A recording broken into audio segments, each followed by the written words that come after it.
We are here for week number 17 of the NOVAR Cup Series here at the New York Autoring in Albany, New York. Our biggest storyline going into this weekend is unfortunately a tragic one, as Keith Batson, driver of the number 20 Fram Filters F-150 in the GameStop Truck Series, has unfortunately passed away due to an accident he sustained in last week's event at Blue Ridge. The wreck, which began coming off of Turn 2 when Baron Lone turned Ivan Bradstone into Turn 2, while that wreck also collected Chris James, Kent Yoso, Chris Dandios, and Carlos Simon. Simmons' 16-4 then came tumbling down the track, striking the 20 on top of the windshield, collapsing the roof on the 20 in the process. The race was red flagged about a few laps later to get the medical crews to get Batson out of the car, where he was unconscious and flown to he was airlifted to a nearby hospital where he never recovered. Keith Batson was 35 when he passed away, and it's the first NOVAR fatality since 2006 when Shane Clark II died, and it's also the Truck Series' second fatality, the last one being in 1993 where Greg White passed away at Michigan in 1993. It is also confirmed that the 20 will not run for the rest of the season, and the 21, which is driven by Jerry DeBoe, will also not be running for the rest of the season as a result of the accident. It was initially rumored that a new team would buy the asset, specifically the 21, and have a new driver aboard, but however those rumors were shot down. As we get to the week races for this week, the last time that the NOVAR Cup Series drivers hit the track, George David scored the victory in the first Casey duel after holding off a late charge by Evan Brooks, and then Max Rapone pulled away from Jason Duke late in the second duel of the Casey All Sports Complex to take the victory in the second race. And now let's take a look at our Week 16 winners, actually our Week 17 winners for the rest of the week.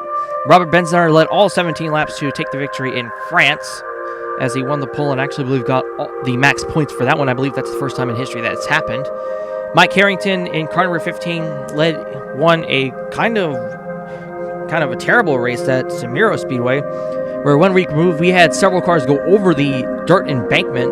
Luckily, no fans were back there, so no injuries were reported. The race, which was initially 40 laps, was called off due to 24 due to many cars flying off that turn 1 wall.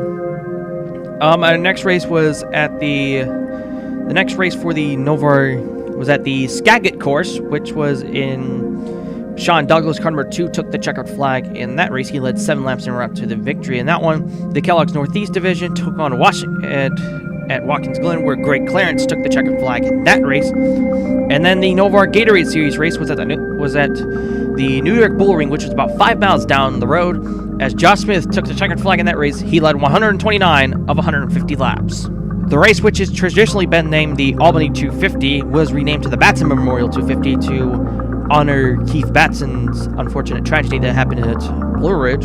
The race is 225 miles. They will run 100 laps around here. The last time the NOVAR Verizon Cup Series drivers hit the track here was in 2014, where Jay Honori took the checkered flag in that race. Your Aflac Polaroid winner is Walter Youth in car number 8, with Eddie Johns, car number 55, starting on his outside. Shane Harden, car number 59, starts in the 6th spot here. Ethan Littinger with his 3rd place finish last week. Casey, he starts in 7th. Both of our winners from Casey last week will start in this race. Max Rapone starting at 13th, while George Davis will start 41st. Jason Calasso, who's donning a different paint scheme this week, he'll start in the 20th spot. Nick Dunnigan qualifies his way for the first time this season. He'll start 24th. Caroline Salvatore starts in 27th. Tobias Newbridge starts in 31st. And rounding out the field, as I mentioned, was George Davis, car number 37, and Connor Stanton in car number 63. So Walter Youth in car number 8 would lead the field down to the green flag. He already gets a good start over the 55 Eddie Johns, as I believe the first 3 cars on the inside got a really good start. That is being the 8 of Walter Youth, the 11 James Hill Jr., and the 88 Alan Kimmel. Kimmel in the 88 sporting a different look this week with the Budweiser Select paint scheme being a black and silver rather than the traditional red paint scheme that the 88 Kimmel has normally been using. Coming down the back straightaway, Walter Youth in the 8 with a Crown Royal paint scheme on the number 8 car. Already has a good size lead over James Hill Jr. car number 11, with Alan Kimmel in the 88 falling behind in that number 88. The 11 of Wilson still holding that bottom line, and I don't think he'll have a chance to, as Kimmel in the 88 and Ethan Littinger in the 51, as they're going to take coming down to the tri-oval. Walter Youth is going to lead the first lap, and James Hill Jr. car number 11 will follow suit. We would have an incident in the back that did not bring out a yellow flag, as Nick Dunnigan turns Darren DeVos into the outside wall. That sends the 98 Nina DeVos and Nick Dunnigan in the 71 there. Cart Sprink in the 52 was also got impeded in that. The 71 would actually be stalled on the track despite that being happening. Walter Houston would lead the first couple of laps, but Mike Hogan, car number 17, would then make the charge for the lead under the aid of Walter Houston, making the first lead change of the race. Shane Nargan and Scott Howard in car number 25 is also following suit, as Hogan in the 17, who's just had a rough past few weeks in the 17 car, looks like to redemption this week, but Nargan's going to try to split the middle as Hogan has to check up in the tri-oval. That's been a common occurrence here in New York, as drivers do check up in the tri-oval.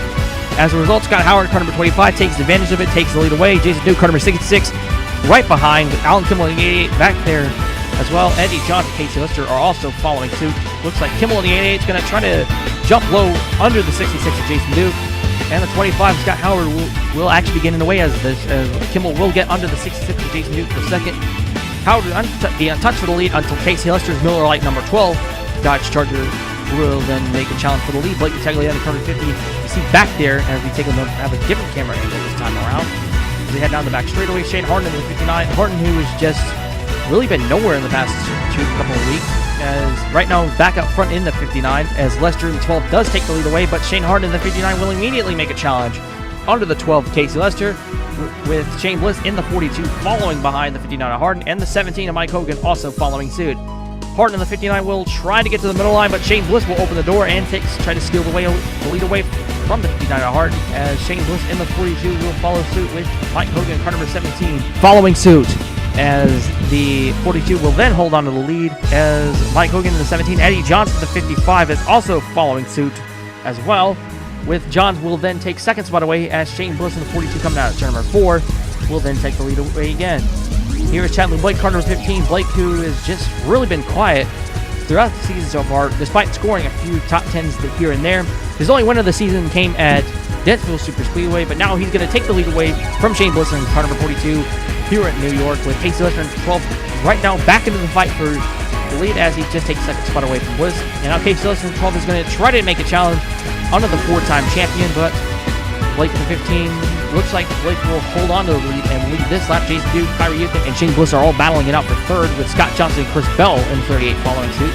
As there you see, Bell looks like the cars in the back. Here are some of the cars in the back. Luke Warren, car number 14, is back this week after serving a one-race suspension at Casey due to his reckless driving he sustained at New York. Other two cars back there are Tobias Newbridge, car number 96. Newbridge has actually been one of the more consistent runners in the field.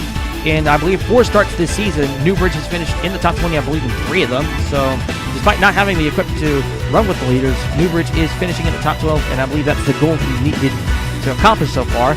As the 91 of Gordon Billard has just had a rough past several years, although Billard has kind of been in contention for winning on a few occasions so far this season. And Caroline Salvatore in the 7 UC has a Waffle House paint scheme. Waffle House signed aboard that number 7 car for a few races so far this season. Notable cars you see back there, Comanche Pond, your winner from last week, is also in there. Another winner from last week, George Davidson, 37, would also be back there. He was actually fell off the pace. I believe he fell way off the pace there. Jason Collison, car number 4, who's had a couple of good runs there, has just had a little bit of falling behind the pack. Another car you see back there, I believe that's Chris Devon in the 06. Scott Howard, who actually was running up front early in the race, actually had to pit because of a loose wheel.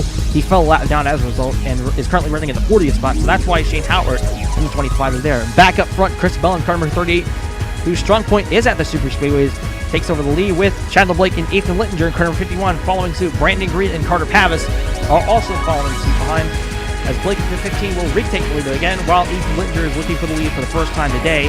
And keep this in mind, we are working lap number 30, as we've not had a yellow flag. Unfortunately, those trends will come to an end on lap number 38. Sean McDowell gets into Keith Hale, which gets into Corey Von Duggan. That sends Sean McDowell around as the two spin around. We got more wrecking behind. Chandler Blake, Keith Hales, more cars spinning down the back straightaway. Let's take a look from Keith Hales' perspective. It looks like Sean McDowell washes up the track, gets into Keith Hales, and that gets into Corey Von Duggan. That sends up a little bit of accident. Keith Hales tries to merge up, but Justin Clington runs into him. That gets Chandler Blake, James Wilson Jr., Shane Nargan. Several cars try to slow down. Mark Mungill of the 20 is then collected as a result of that. As we got even more wrecking from that. Here's from Chris Bell's perspective. There you see the wrecking behind. I believe Brandon Green also got a piece of that. Bell tried to slow it up, and then Tobias Newbridge just run into the side of Bell, as I believe Bell ran into the 24 Justin Clington. The 06 and Chris Devon also got a piece of that, and Mike Hogan actually was also involved in the accident, although he wasn't really part of that. He actually stalled the car out and fall off the pace as a result. Max Rapon in car number 77 would lead on this restart, with Ethan Littinger in car number 51 running in the second spot. Damon Scott in car number 18 right now in the third spot as well, with Shane Bliss in the 42 running in fourth. Casey Lester in car number 12 right there in the fifth spot. There you see Littinger, I believe, tried to go to the lead on the outside, but that does not work. It's Damon Scott, Shane Bliss, Casey Lester, and Shane Harden would all follow suit, but Lester and Harden would then try to jump the outside line, but with lap traffic of Hogan being there, it's just not going to work out, as that's going to help Damon Scott, Shane Bliss, and Shane Harden at the 59. That'll help those three get to the lead of the race, with the 57 of Kyrie Houston following right behind. The 18 of Damon Scott will then lead here with Shane Bliss in the 42 and Shane Harden in the 59 following suit. Harden will then immediately take over that second spot, but then back up front, the 4 of Carter Pavis will then try to take the lead away, with the 88 Alan Kimball following behind Damon Scott, Kyrie Houston, Stephen Volk, and Ethan Littinger following by, with Matt Rapon eventually down. Pavis would then jump to the middle line, bumping the 12 of Casey Lester on the outside line. Shane Harden is just trying to decide if he wants to go with Pavis or Lester, as Kimball in the 88 takes the lead away, with Damon Scott, car number 18 following behind in second, with the 57 of Kyrie Houston. Houston would make it 3 wide for the lead of this race, as Kimball, I believe, had to check up as a result of that. Luckily, they don't cause any accidents this year, as this would split the pack up a little bit, as Kyrie Houston would take the lead, but then sibling problems would happen. Carter Pavis would try to block the 57 of Kyrie Houston. That would send the 8 and the 57 around. This would set up our next caution lap 51. There you see Carter Pavis upside down. Caroline Salvatore was also in there, as they all tried to start scrambling. Mark Mongillo in the 20 just plunges into the back of Kyrie Houston. That gets Sean McDowell. Walter Houston gets involved again, and Chris Devon into the 06 also gets another piece of that. Let's take a look at what happened. Carter Pavis tried to shut the door on Kyrie Houston, but they didn't have enough room. Kyrie Houston, Walter Houston was just an innocent victim of that, and the 4 of Carter Pavis just sliding it down the side. It looks like Connor Stanton actually made contact with the 7 of Caroline Salvatore. There you see Mark Mongillo getting into the back of this 57. That sent the 10 of Sean McDowell around. Tobias Newbridge and Corey Von Dugga also got a piece of that as well, as despite Chadwick Blake just driving through there, Blake was not involved. So the 88 Alan Kimball leads on this restart, with Damon Scott in the 18 already making a move on the outside. Max Rapon in the 77 will try to follow suit, but the 88 is being stuck in the middle, as there you see a lot of traffic being stacked up in the back, as there you see the 14 of Luke Warren. Warren was, I believe, running there in the back. Shane Bliss in the 42. Shane Harden is also following suit, as Kimball will get passed up right on by. Warren, I believe, the 14 has just taken over the lead of this race, while the 42 of Shane Bliss is also following suit. Harden in the 59 is following all of those cars, as the 14 of Luke Warren will then take the lead of this pack, with the 42 of Shane Bliss following suit. Bliss will then try to jump to the bottom of the racetrack, and will then try to take the lead away, as Harden in the 59 will then take the lead. We got wreck in the back. Damon Scott, Casey Lester, Gordon Bill are all spinning each other off, coming into the tri-oval. There was contact between Lester and Damon Scott, and I believe, ironically, in last year's event, Damon Scott turned Casey Lester into the inside wall about the same spot around the same time last year, but this year, Casey Lester turns Damon Scott into the inside wall, but however, unlike last year, it wasn't really a hard shot. The 59 of Shane Harden would then lead on this restart, with I believe the second place car is now Stephen Volk in the 29, Evan Brooks, car number 95, running in third, Shane Bliss in the 42, running in the fourth spot. Harden in the 59 would then get away from the leaders, as the 29 of Volk would have been be stuck on the outside line, with Evan Brooks and also Shane Bliss in the 42 following suit. George Davis, car number 37, is a lap down. Shane Howard in the 25 also is. Volk in the 29 is going to try to jump down to the bottom, as Brooks in the 95 is trapped on the outside line. And as a result, Shane Bliss will eventually get by that 95 car per second. We would have our next caution lap number 70, as Ethan Littinger washes up the racetrack, gets into Jason Calasso, and the 51 of Littinger spins the car around. No other damage done to the 51. No other cars also collected as well. Here is another angle from the 04 Jason Calasso. Ethan Littinger appears to just pull up in front of the 04, while Calasso held his line. Jason Duke at the 66 also there on his inside. Scott Johnson, Carter 58, is leading on this restart, with Shane Harden, 59, I believe, coming to the caution. Scott Johnson had about a 3-second lead that basically was wiped away because of that crash. Jake, the Max Rapon, car number 77, running in the third spot. There you see fourth place is, I believe, Stephen Volk in the 29, with Alan Kimball, with the 42 of Shane Bliss right there in fifth. Alan Kimball in the 88 running right behind, as Scott Johnson in the 58 will not get away easily as he did the last time, as the 59 of Shane Harden will also take the lead at the bottom of the racetrack. Scott Johnson, who won at Mosport last year, actually, I believe, got his first career win on a superspeedway, that coming at Talladega in 2011. With Shane Harden, the 59, already having 3 wins so far this year. He wants to look for a 4th, and I believe he become the first driver to win 4 races in a season back-to-back, I believe, since Michael Scott in 2008 and 2009. Harden would then take the lead away, I believe, a little later on in that lap, and would easily then take it away as they see the 25, Scott Howard, trap the 50 on the outside. We might have our next caution on lap 80. Justin Kingston and Carson Brink get together, and this was in to the right. Ethan Lindgren, I believe, either barely got a piece or nearly got a piece of that, as both of the 24 and the 52 would go out of the race as a result of that. We will take the restart with about 17 laps to go, with Alan Kimmel in the 88 leading the restart, with the 12 Casey Lister in second, Cody White in car number 22 running in the third spot. Cody White, who's actually been running up front for the good chunk of the race, is now up there. Casey Lister in 12 also likewise. As Shane Harden in 59 right there in second, with the 14 of Luke Warren is also in the mix as well, as Kimmel in the 8 starts to pull away from the cars running side by side in the back straightaway. The lap cars being on the inside, with the rest of the leaders on the outside. Casey Lister and Cody White trying to get by that 25 Alan Scott Howard, as the 88 Alan Kimmel will then try to exit off the turn number 4. Kimmel will then lead this lap with Casey Lister and Cody White still trapped on the inside, but there is an opening. As a little bit later on to the right, Cody White in car number 22 would then go for the challenge for the lead, with, while the rest of the leaders were stumbling, White was able to get under the 12 Casey Lister, passing by and pass the rest of the lap cars. As Cody White in the 22 would then try to take the lead away from the 88 Alan Kimmel, and as they head down the back straightaway, as the 22 Cody White will then hold to the bottom line of Alan Kimmel, as the 22 White will then get to the lead of this race with Shane Howard in the 20. With Scott Howard in the 25 trying to get track position. Scott Johnson will then go for second spot here, as Cody White in the 22 is now taking the lead away, and looks like Scott Johnson's going to get the door open, and now Johnson can probably have a challenge for the lead of this race as we get to the closing stages of the race, as the lead would then swap hands several times during the spin of this race, as here we are with about 3 laps to go. Casey Lister in the 12 has actually taken the lead over from several cars. Hazing Mark McGill in the 20 car, the lap car, as I believe the first 6 cars on the inside would be able to get away easily. That being the 12 of Lester, Cody White in the 22, the 58 of Scott Johnson, the 25 of Scott Howard, the 58 of Scott Johnson, the 88 Alan Kimmel, and the 59 of Shane Harden. Harden's a little bit back there, as Cody White in the 22 will then take the lead away as we head to 2 laps to go this time, as Kimmel in the 88 is not going to immediately try to make this challenge for second under the 12 of Casey Lister, as Scott Howard in the 25 is also going to try to be there. Howard, who is not in the mix, however, he could probably affect the finish there. There you see Shane Harden in the 59. Harden has caught this group. And now Cody White in the 22 is appearing to pull away from both the 88 and the 58.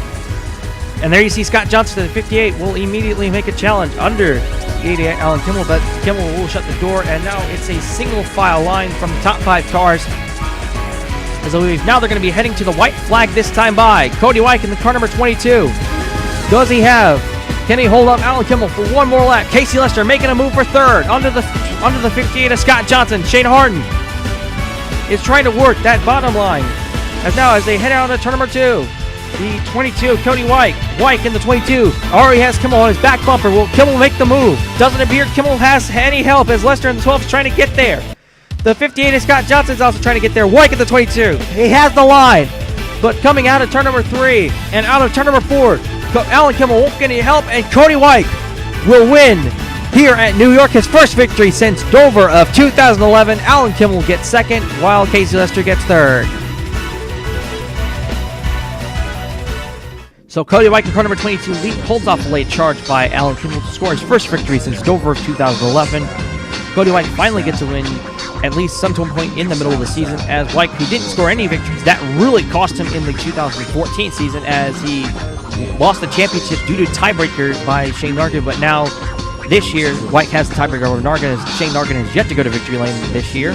Alan Kimmel, car number 88, came very close to scoring a pretty impressive victory for the AA team, as Kimmel, who's been, to say for the least, about average this season, as he actually raced as one of the hard workers. He's actually qualified, I believe at one point in the season, he actually qualified his way in for pretty much every single race without relying on a provisional.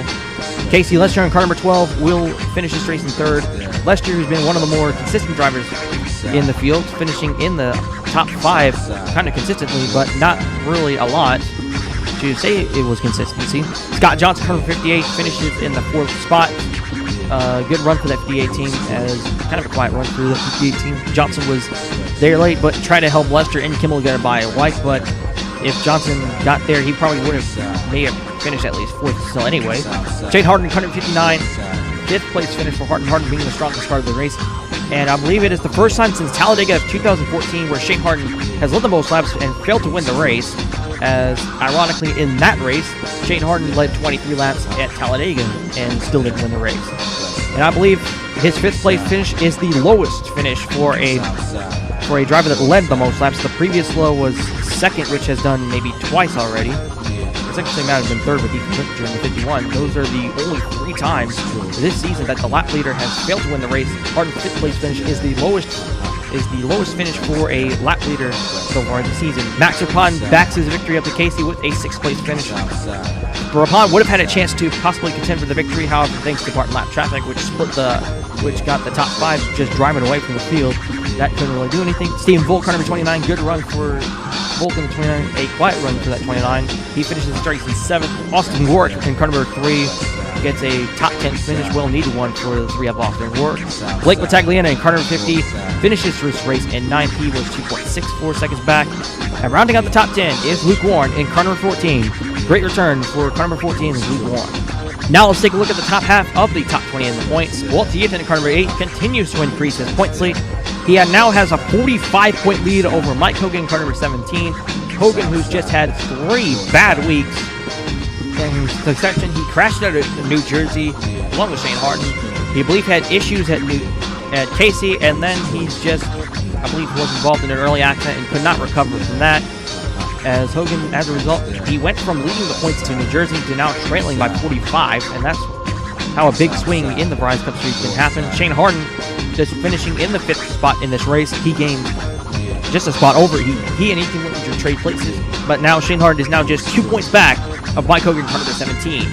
Ethan Littinger, car number 51, is 10 points back of Harden. He is 57 points back of the points leader. He drops 1 spot to 4th, as I believe he finished 19th in this race.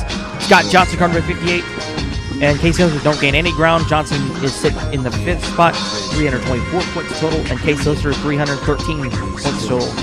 And then Lester from Johns is about another 51 points back, as Eddie Johns is 122 points back at the points leader. He is actually gained 2 spots, as he is right now 7th in the point standings. 8th is Chandler Blake in car number 15. He drops a spot to the 8th spot in the point standings. 9th is Jason Duke in car number 66. He gains 3 spots into the top 10. And Jason Calasso in car number 10, car number 04, gains 4 spots into the top 10. And both Calasso and Duke finished, I believe, in the low teens, as this will really help them. And now let's take a look at the bottom half of the top 20. Alan Kimmel gains 4 spots to 11th, thanks in part to his 2nd place finish here. Damon Scott in car number 18 drops the spot to 12th in the point standings. Kimmel is 135 points back, while Damon Scott is 136 points back. CJ Gordon drops out of the top 10. He falls 5 spots to 13th. Jake Killen also drops out of the top 10, as he drops 4 spots to 14th. Max Verstappen with his 2nd straight top 5 finish. He finished his in 6th. He actually gained 6 spots to be 15th in points standings. Jay Ananori DNQ for this race. She drops 3 spots to 16th. Shane Nargan gains a spot to 17th in the point standings. Cody White in car number 22. He gains 10 spots to 18th in the point standings. Kyrie Youth in car number 57 gains a spot, and James Wilson Jr., they basically traded spots, as Kyrie Youth is 19th in the point standings, while James Wilson Jr. in car number 20 rounds out the top 20. He is 177 points back. And now for the race recap. There were 5 cautions for 20 laps. There were 2 hard chargers in this race, but only Evan Brooks is listed because he finished higher. Evan Brooks gained 25 spots to finish 12th. Gordon Billard also gained 25 spots to finish in the 14th spot. Shane Harden, the 59, led the most laps at 23, but fails to win the race, and there were 44 lead changes for 19 leaders, and the margin of victory was 7/100ths of a second. The next time the NOVAR Racing Series will be racing next week will be in weight number 18 at Branson for the Amp Energy 200 in Branson, Missouri. The NOVAR Verizon Cup Series will be racing at the Branson International Speedway. The NOVAR Gatorade Series race will be racing at Charlotte. The NOVAR GameStop Truck Series will be racing in Jacksonville, the first race since Batson's accident in Blue Ridge. The Southeast Division will be tackling the USA International Speedway, and the DHL European Tour will be racing in Carmen Park. And we'd like to congratulate Cody White on scoring the victory here at New York. And we will see you next week at Branson.